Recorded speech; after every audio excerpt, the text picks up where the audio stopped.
A very good morning to all of you.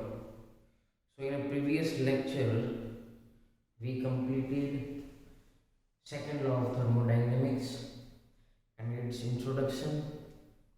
What is the meaning of second law of thermodynamics? It gives information about the reaction will spontaneous or not.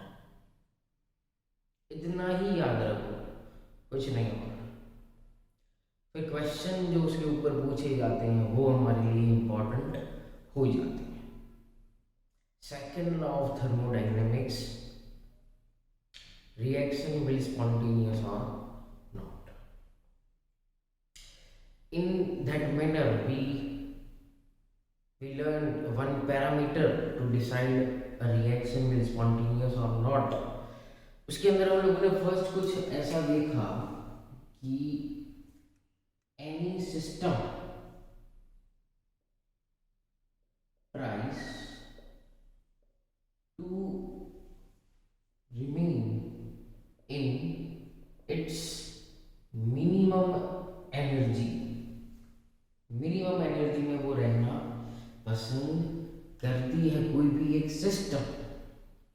और इस parameter को हम लोगों ने name क्या दिया था, delta H is negative, means it is a exothermic reaction, then the reaction will spontaneous।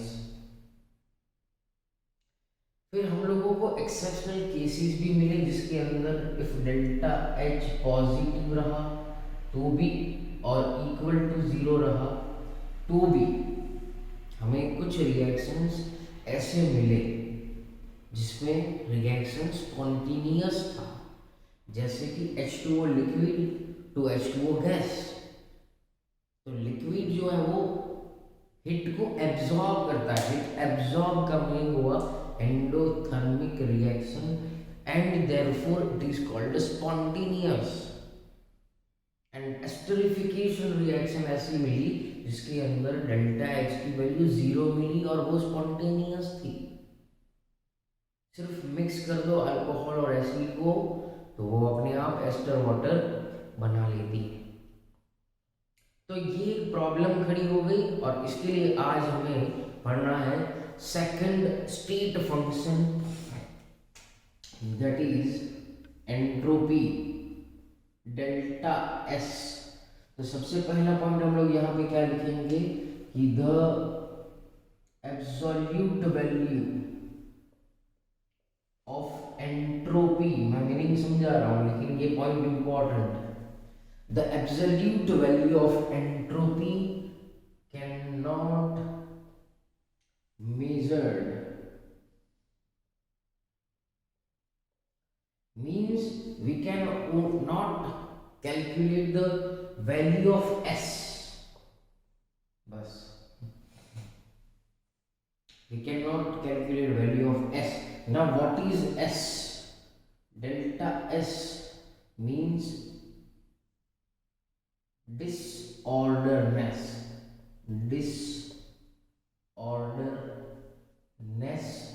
या तो फिर पॉपुलर वर्ड इसके लिए यूज किया जाता है रैंडमनेस। जैसे कोई भी एक सिस्टम अपनी मिनिमम एनर्जी में रहना पसंद करती है, वैसे ही कोई भी एक सिस्टम ऑलवेज ट्राइज टू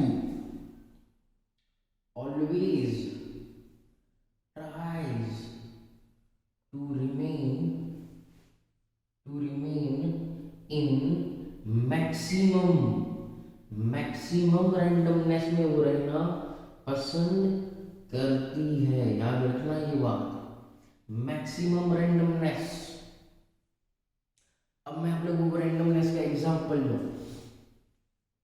कि H2O liquid solid liquid gas, ये H2O गैस के अंदर ये कन्वर्ट हो रहा है। ओके, तो लिक्विड की जो अरेंजमेंट होती है वो कैसी होती है, सिस्टमैटिक होती है as compare to the gaseous molecule. अब जैसे ही इस लिक्विड को हिट करते हो आप तो क्या हो जाता है, molecules are scattered in the surrounding.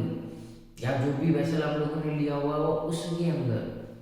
तो ये बात जो है उसको हम लोग बोलते हैं रैंडमनेस। रैंडमनेस बढ़ गई। आप लोगों में भी ऐसा नहीं होता है? जब स्कूल चालू थी तो टीचर है तो सिस्टमेटिक बैठे रहोगे, टीचर भाग गया, टीचर चले जाएंगे, तो फिर क्या करोगे? बातें करने लगोगे, इधर उधर की बातें करने लगोगे, पढ़ाई नहीं करोगे, आजू बाजू घूमते रहोगे। This is randomness.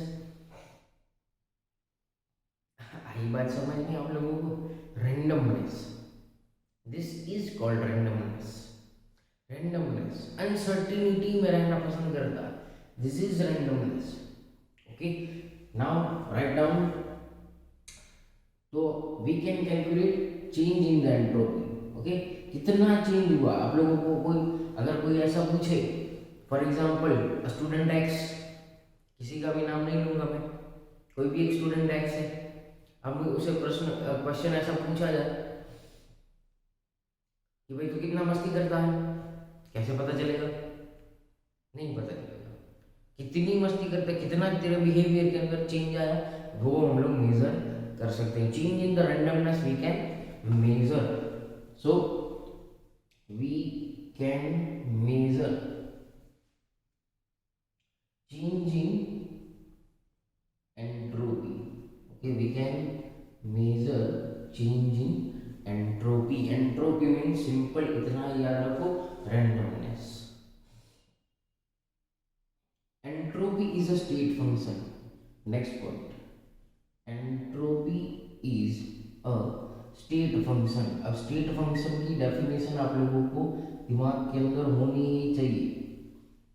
Entropy is a state function मतलब it depends on final state and initial state, not path. Okay, तो therefore delta S is equal to S F minus S I होगा। चलो, okay, delta S is equal to what? S F minus S I, and it is extensive property, and is extensive property. चलो पहले इतना note down करो, फिर हम लोग आगे बढ़ो। And is extensive property.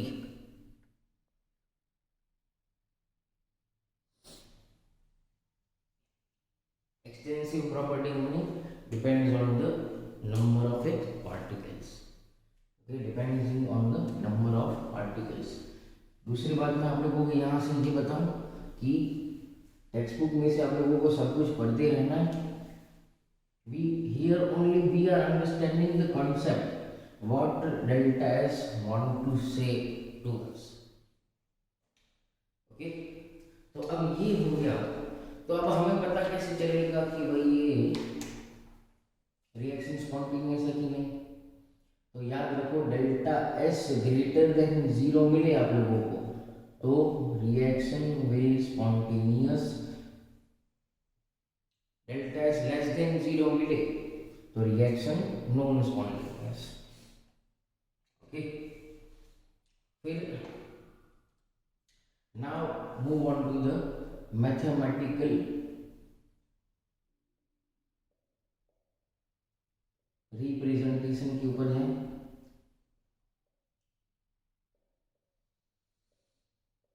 क्या कहता है इसका मैथमेटिक्स, मतलब फॉर्मूला। फॉर्मूला क्या हो जाएगा? Delta S is equal to delta q by t. इस फॉर्मूला को यूज करना है तो आप लोगों का टी कांस्टेंट होना चाहिए, या तो फिर डेल्टा एस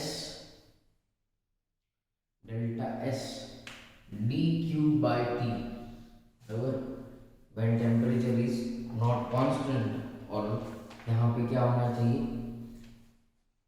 हीट का चेंज होना चाहिए, तो आप लोग डी क्यू बाई टी को यूज करोगे। Now move on to the units. Delta q का मीनिंग चेंज इन हीट, इसमें मेजर किया जाता है जूल पर मोल केल्विन के अंदर, और कैलोरी पर मोल केल्विन, और तीसरा यूनिट है अर्ग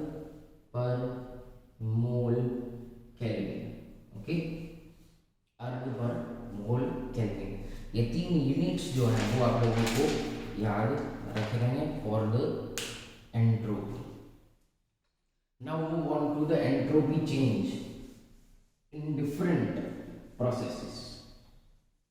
In different processes. कुछ processes ऐसे हैं जो हमें समझ हैं.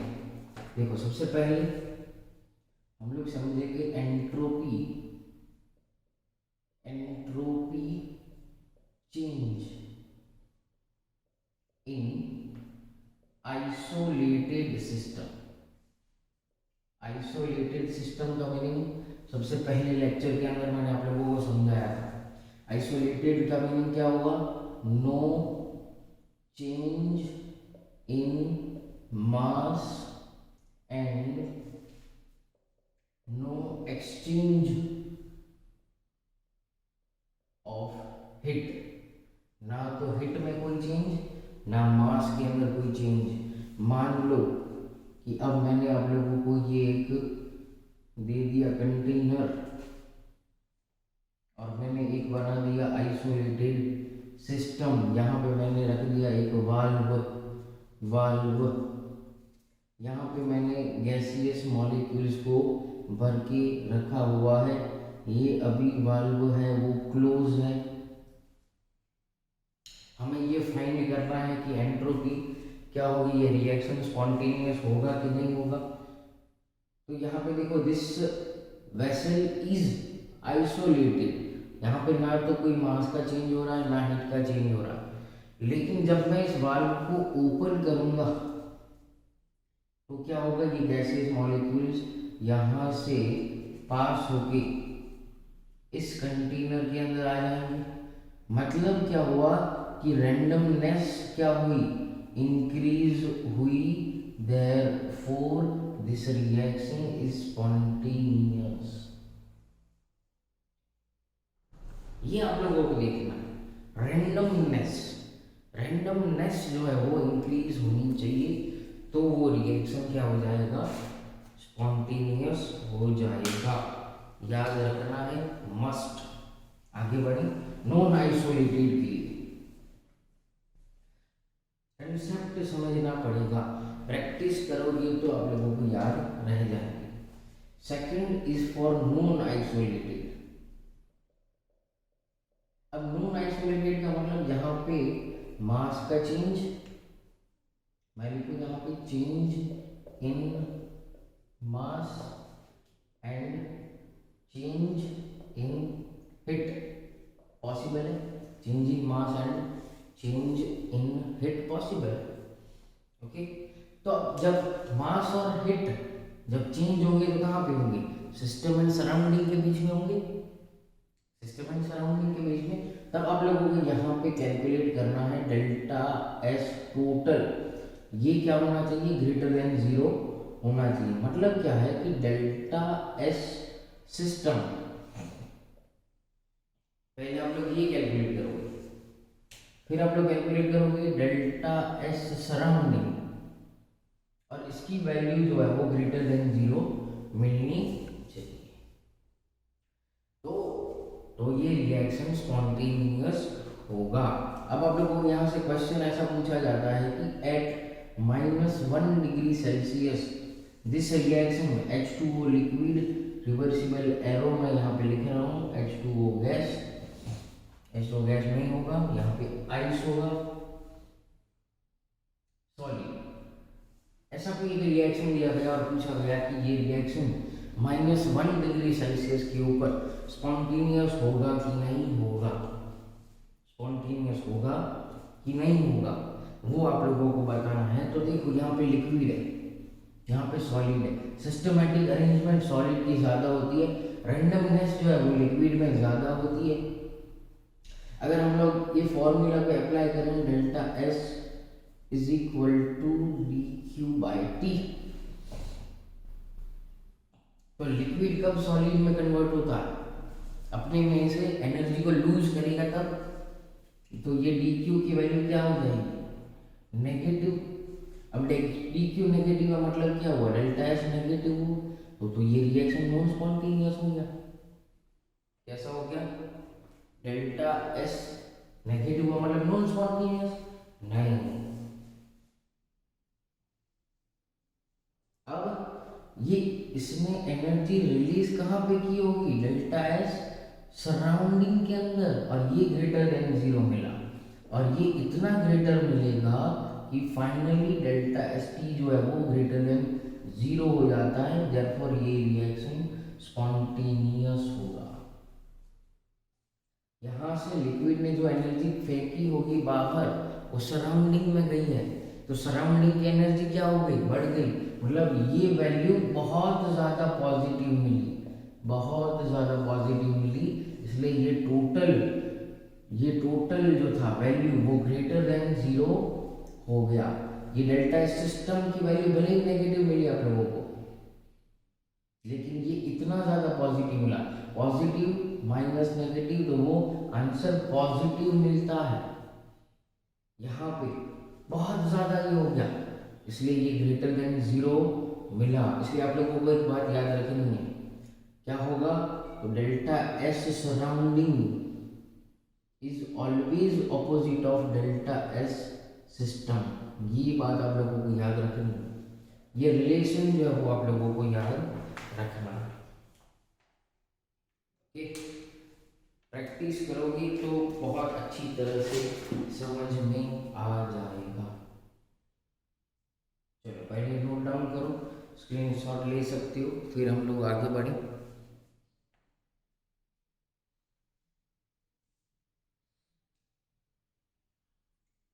कंसेप्ट को समझना, टेक्स्ट बुक में से पढ़ना बहुत ज़रूरी हो जाएगा।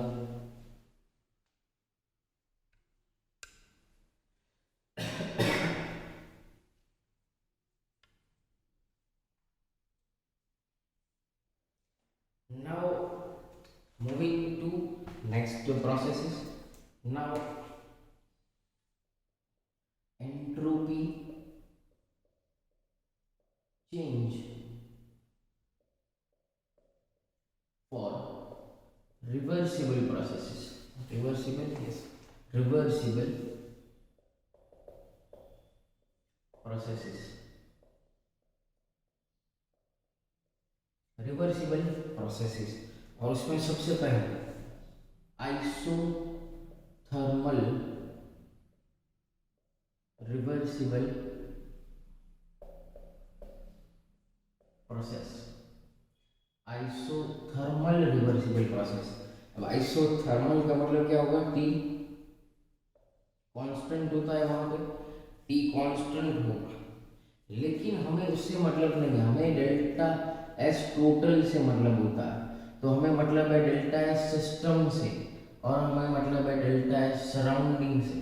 तो मान लो कि कोई एक हमारा ये सिस्टम है, और इसमें डी क्यू जितना जो है बहुत छोटी सी अमाउंट के अंदर इसको रिलीज किया, तो डेल्टा एस सिस्टम क्या हो जाता है, नेगेटिव हो जाता है डी क्यू, क्योंकि उसने रिलीज किया होगा, एंड डेल्टा एस सराउंडिंग जो होता है वो plus d q by t हो जाएगा। ओके, तो ये बात आप लोगों को याद रखना है, लेकिन फिर डेल्टा एस टी तो हमें क्या मिलेगा, जीरो। ओके, टी कांस्टेंट रहा, दोनों का टोटल करोगे तो जीरो मिलेगा। Now second for adiabatic reversible, adiabatic reversible.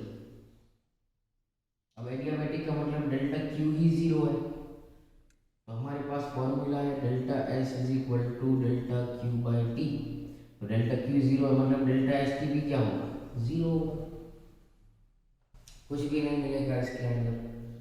Okay,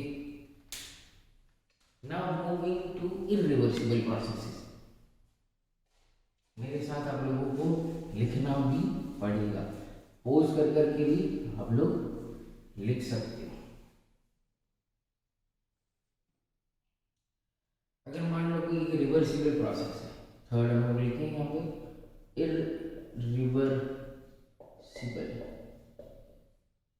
irreversible processes. अब ये क्या होगा, इरिवर्सिबल का मतलब क्या होगा, moving only in forward direction होगा, डायरेक्शन के अंदर जाता होगा। तो अब हम लोग क्या अज्यूम करेंगे यहाँ पे, अज्यूम क्या करना है यहाँ पे, T1 is greater than T2, मतलब टेम्परेचर चेंज यहाँ पे मिल रहा होगा। तो उसमें भी कंडीशन वही रखनी है, डेल्टा एस टोटल जो है वो आप लोगों को क्या मिलना चाहिए, ग्रेटर देन 0 मिलना चाहिए। कंडीशन आप लोगों को सभी को सेम याद रखनी है।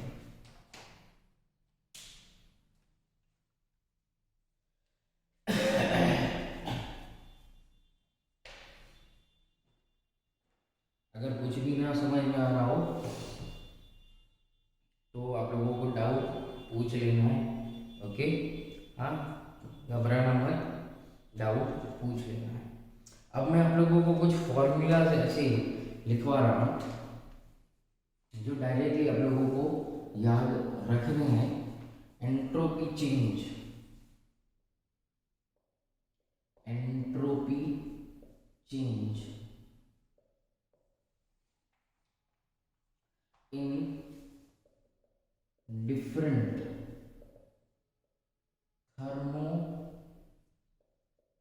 thermodynamic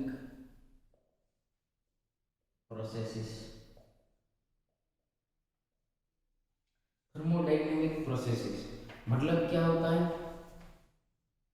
P1 V1 T1 initially उसको हम लोग लेके जाते हैं P2 V2 एंड T2 के ऊपर, फिर जो एंट्रोपी चेंज होता है वो हमें करना है मेजर, वो हमें करना होता है मेजर।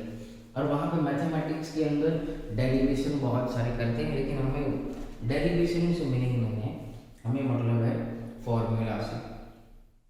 और उसमें सबसे पहला जो है वो है आइसोथर्मल कंडीशन में, आइसोथर्मल कंडीशन के अंदर, okay, what is the meaning of A delta S. तो हम लोग कैलकुलेट करते हैं डेल्टा एस इंटीग्रेशन करके डी क्यू बाई टी। अब डी क्यू का मीनिंग क्या होता है, आप लोगों ने फर्स्ट लॉ ऑफ थर्मोडाइनेमिक्स के अंदर पढ़ा हुआ है, फर्स्ट लॉ ऑफ थर्मोडाइनेमिक्स पढ़ा हुआ है, U is equal to q plus डब्ल्यू। क्या पढ़ा हुआ है, U is equal to q plus डब्ल्यू। तो Q is equal to U minus डब्ल्यू हुआ, तो यहाँ पे हम लोग क्या लिखते हैं, डी यू माइनस डी डब्ल्यू डिवाइडेड बाई टी। ऐसे करके हम लोग इंटीग्रेशन, और फिर ये डी यू क्या होता है, D U is a heat capacity at constant volume, तो N C V D T, और ये वर्क क्या है, एन सी पी डी टी, ओके, ये P D V, D W वहाँ पे हम लोग क्या लिखते हैं, पी डी वी वाला, पी डी वी। तो मैं आप लोगों को डेरिवेशन नहीं करवाऊंगा, उसका डेरिवेशन हमारा सिलेबस भी नहीं है, मैं सीधा फॉर्मूला लिखो, delta S is equal to minus 2.303 n r log 10 base V2 by V1, और यहाँ पे ऐसे भी लिख सकते हो P1 upon P2, okay. Number 2 is for isochoric process. Isochoric का मतलब क्या होता है, V कांस्टेंट होता है, उसका formula delta S is equal to minus 2.303 n r log 10 base T2 by T1, okay, T2 by T1। और आइसोबैरिक के लिए, और जिस किसी को भी डेरिवेशन चाहिए मुझे मैसेज करना, तो मैं आप लोगों को फोटोज जो है वो भेज दूँगा। आइसोबैरिक का मतलब P कांस्टेंट होता है, P कांस्टेंट एन सी पी डेल्टा टी, सीधा हम लोग अप्लाई कर सकते हैं, ओके। तो delta S is equal to n C p log e base T2 by T1।